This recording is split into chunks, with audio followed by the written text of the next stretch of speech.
Want to get you caught up on the latest in the search for the gunman who killed UnitedHealthcare CEO Brian Thompson. Law enforcement says it is widening its search. The FBI is also upping the reward in an effort to find the man authorities believe is responsible. Pauline Lee joins us this morning with the very latest on the investigation. Pauline.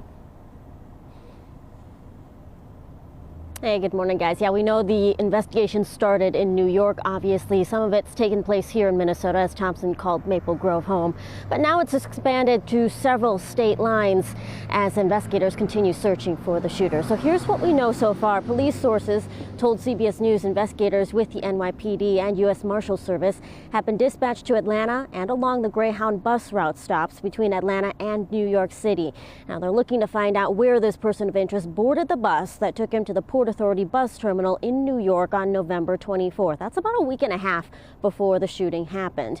Now, officials are also canvassing Greyhound terminals and reviewing surveillance footage in an effort to kind of pin down where that point in time where that suspect boarded the bus. A person familiar with the investigation says officials found a jacket and Monopoly money in the gray backpack believed to be carried by the gunman, though the jacket in the backpack was not one that he was seen wearing during the shooting. Now, the backpack was found discarded in New York Central Park, and of course investigators have been there all weekend. In fact, divers with the NYPD searching Central Park's lake yesterday, hoping to find more clues about this murder mystery. In the meantime, FBI has upped the reward for any information to about $50,000, and that's any information that could be leading to an arrest. And New York City Mayor also said over the weekend that officials know who they're searching for. They just don't want to release his name prematurely so as to tip him off. Guys, I'll send it back to you. Okay, Pauline, thank you. Now, while police continue searching out east, security measures are increasing here in Minnesota at the UnitedHealthcare facility in Minnetonka. That property is now surrounded in new fencing and police cameras.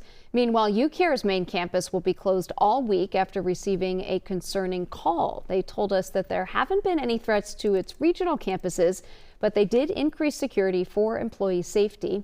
Medical also closed offices last week out of precaution, though a spokesperson told us that there have been no threats to that company or its workers. There are two major court cases that we are following today. The first, the Minneapolis murder suspect who evaded police for 2 years, is expected to appear before a judge. Kevin Mace is in his name. He's accused of shooting and killing Dontavius Catchings in the parking lot of Shiloh Temple. This was back in June of 2021.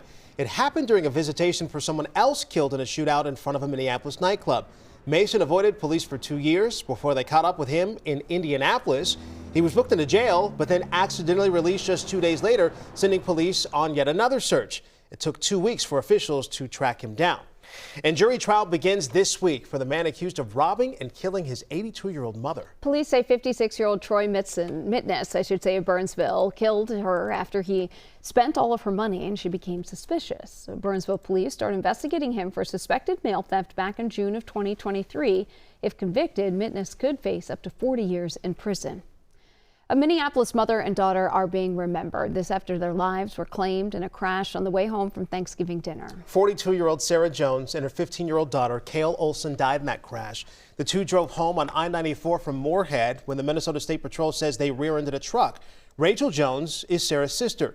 She says her sister will be remembered as a beacon of joy and kindness who loved children immensely. Rachel says her niece, Kale, was an artist at heart. I do know that both Sarah and Kale would not want us to be as sad as we are. And that at the end of the day, like just making sure that people remember to spend the time with the ones they love.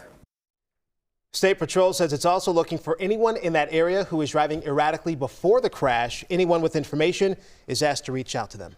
Police tell us that they could release new details today about a deadly shooting in Brooklyn Park. The Hennepin County Medical Examiner says 23-year-old Ramon Blue died after he was shot multiple times on Saturday afternoon. This is right near Brooklyn Boulevard and West Broadway. A second shooting victim is still in the hospital. Police told us there have not been any arrests yet. Minnesota House Republicans are responding to the DFL's decision to cover one of their lawmakers' legal fees using taxpayer dollars. A recent House Rules Committee voted to pay more than $10,000 of Representative Bianca Vernig's legal fees for a private employment dispute. We're told a data request revealed that Vernig received more than $108,000 from that settlement. House GOP Speaker-designate Lisa Demuth is now calling for a rule change, saying in a statement, quote, taxpayers were still put on the hook for legal bills and that it was beyond disrespectful for the lame duck Democratic majority to force this through, end quote. Celebrations and lots of new questions after the fall of Syria's dictator Bashar al-Assad. His 24-year rule came to an end over the weekend as rebels advanced into the capital. Now, Russian state media outlets are reporting that Assad and his family fled to Moscow and were given asylum. Syria has descended into a bloody war after nearly 14-year civil war. Assad had been propped up by Russia, Iran, and Hezbollah militants. Now, he carried out a campaign of documented war crimes like indiscriminate airstrikes and chemical weapon attacks on his own citizens. President Biden calls it a moment of historic opportunity and one of risk. This process will be determined by the Syrian people themselves. The United States will do whatever we can to support them. Overnight, dozens of Syrian migrants who fled to neighboring Turkey lined up at the border, hoping to return home. It's 6:38, and President Biden is entering his final weeks of his presidency, and now President-elect Donald Trump is laying out his plans for the next 4 years. He appeared on NBC's Meet the Press Sunday, where he covered a wide array of promises for a second term. One major topic, immigration. Trump spoke of plans to deport entire families of those in the country illegally. Another proposal from his incoming administration, tariffs. He says he can't promise those tariffs won't push up prices. Tariffs, properly used, are a very powerful tool, not only economically, but also for getting other things outside of economics. Now, on the issue of pardons, Trump says he's looking to pardon those who attacked the Capitol on January 6th. Notre Dame held its first mass this weekend following an extremely damaging fire from 2019. And some big names were among the 2,500 guests supporting the reopening. How about French President Emmanuel Macron, joined by outgoing First Lady Jill Biden, President-elect Donald Trump also there. After the fire, there were concerns damage was so bad the cathedral simply wouldn't survive. Look at these pictures. You remember this when you saw this before. Reservations for services this week were full within a half hour of going online. Great to see it's back. Maybe you're looking for an uplifting way to start your Monday. Well, CBS Mornings, they have you covered with David Begnaud, who always finds the heart in every story.